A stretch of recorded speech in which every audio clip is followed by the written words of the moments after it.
Hello and welcome to Froch on Fighting. My name is Carl Froch, former four-time super middleweight world boxing champion and international Hall of Famer. And I'm Rachel Froch. Don't forget to like, share and subscribe to this channel. This episode is brought to you by Cobra Casino. She's also the wife of a Hall of Famer.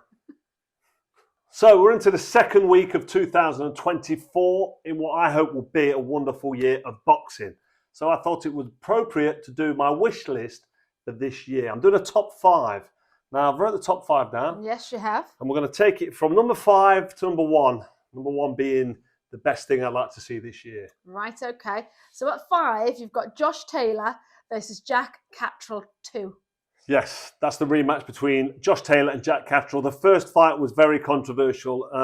Virtually everybody in the arena and everybody sitting watching at home thought that Jack Catterall did enough to become the unified world champion. And unfortunately for him, the judges saw it a different way. Can you remember seeing that fight? Yes, I can. Yeah, what did you think? I thought Catterall landed more punches. Did enough. The fight. Yeah, a lot of people will agree with that. So that's the fight I want to see. Josh Taylor, he lost to Teofimo Lopez. I was watching that when I was at the Hall of Fame actually on the big screen. Because I think Jack Catterall deserves his rematch, and that was a bad decision. I thought. I mean, some people say it was close. I even said on the day after that Catterall threw it away because he didn't do much towards the end of the fight. Like rounds 10, 11 and 12, I didn't think he did much. He was jabbing and running and moving and keeping out of the way.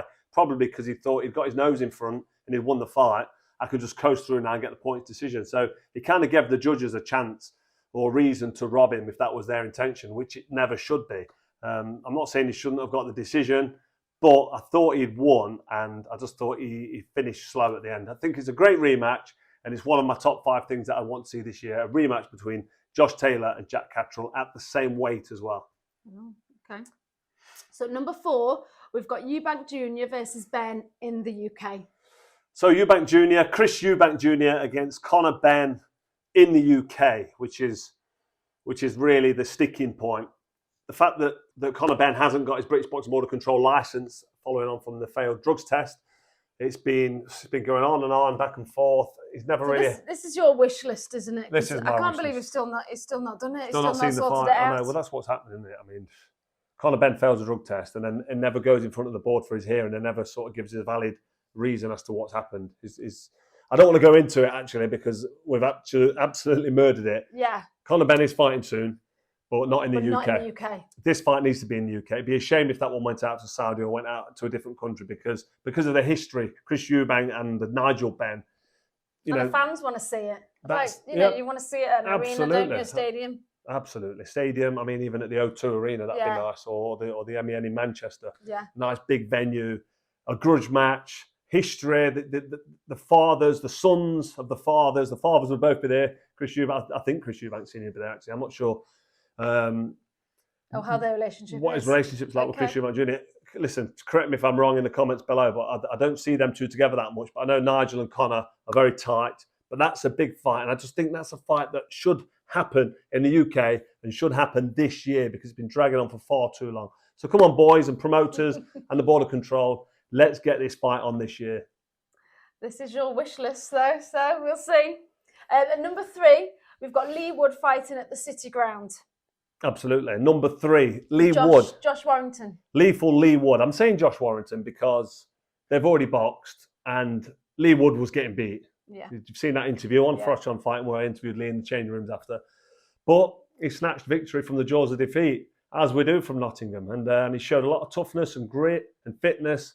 And he finished Josh Warrington off and got the stoppage win, got the knockout win. But I just think at that weight division and the time of both these guys' career, they both deserve a payday.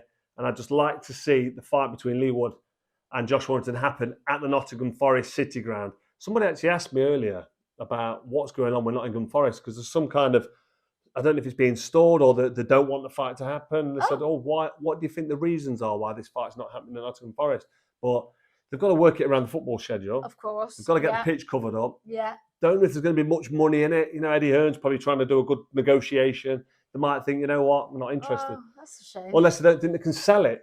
So, but I think it's a massive fight. It's a rematch. Lee Wood was getting beat. You'd definitely promote it for him. Absolutely. Listen, we'll get behind him. It's a massive fight for Nottingham. And it's kind of almost like a a payday for both of them at the end of the career. Well, that's So good. I'd That's like to nice. see that one. But yeah, that's my number 3 wish list for this year. Lee Wood, Josh Warrington rematch. That's a good one. At number 2, you've got Katie Taylor versus Chantel Cameron 3.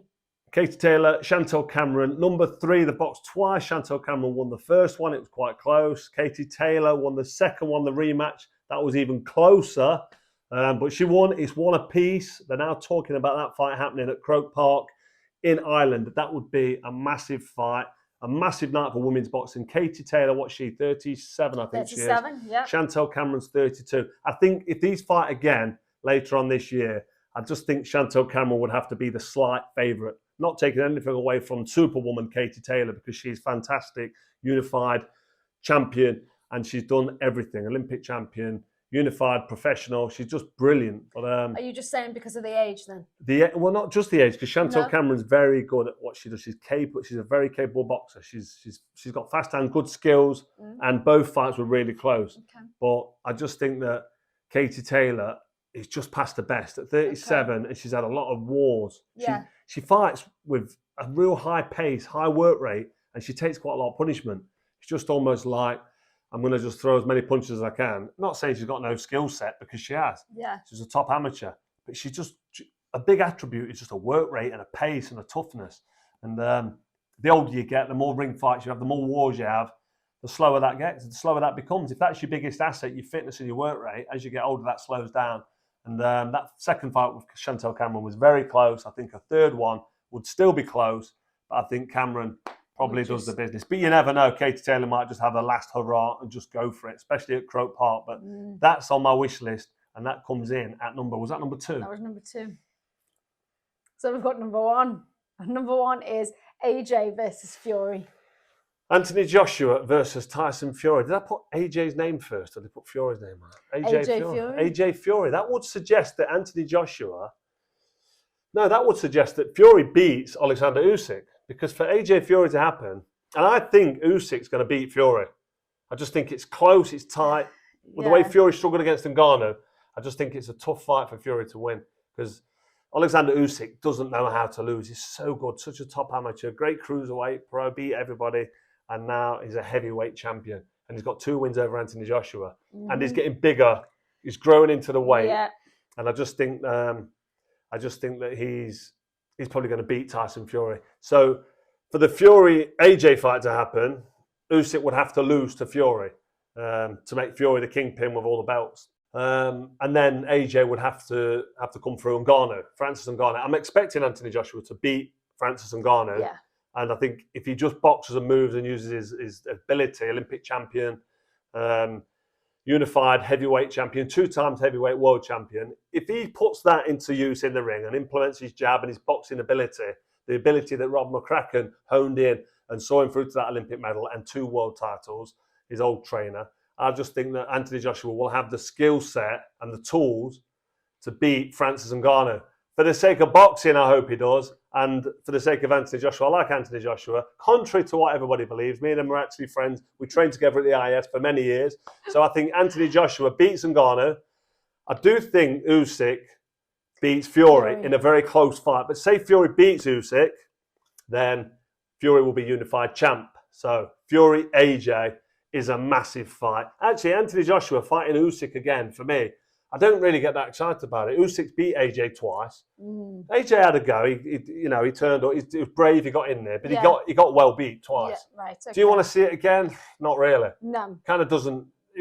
He'd probably like to fight Usyk and beat him again, but from a fan's point of view, I don't really want. I don't get excited about it. I feel like I know the writing's on the wall. Right. Usyk knows how to beat him. Yeah. Anthony Joshua could probably knock him out, put it on him, grow up here and really go for it. But I just don't think he's got the beating of Usyk. So if Fury beats Usyk, the number 1 on my wish list is Anthony Joshua, Tyson Fury to get it on later this year in 2024. That is the numero 1. Come on, boys. Where would you put it? Hey, where would I put it? Where would you put it? It'd be in Saudi Arabia, wouldn't it? Oh. Money talks. Oh, bullshit okay. walks. But the thing is, that fight would really warrant a stadium fight in the UK. An undisputed unification heavyweight title fight between 2 British fighters taking place somewhere else with no atmosphere. I know. Come on. Imagine it being in the UK somewhere. It'd That have to everyone be. could go, all the fans could go. That'd It'd have be to be amazing. in the UK. Unfortunately, it probably Gosh. wouldn't be, but Yeah, probably not. that's number one. That's what we're talking about. The big boy stuff between two British fighters for the unified, undisputed heavyweight championship of the world. So that's it for another episode of Froch on Fighting. Let us know what you think in the comments, what your top 5 wish list would be, or if you agree or disagree with what I'm saying. Nobody ever disagrees with what I'm saying. A few people often write in and disagree with what you're saying. I do. Because do. your technical analysis of the fight sometimes isn't quite where it needs to be. I like the breakdown of Josh Taylor-Catterall though today. That was quite impressive. I know what I'm talking about. But anyway, don't forget to like, share and subscribe to this channel, and we shall see you next time.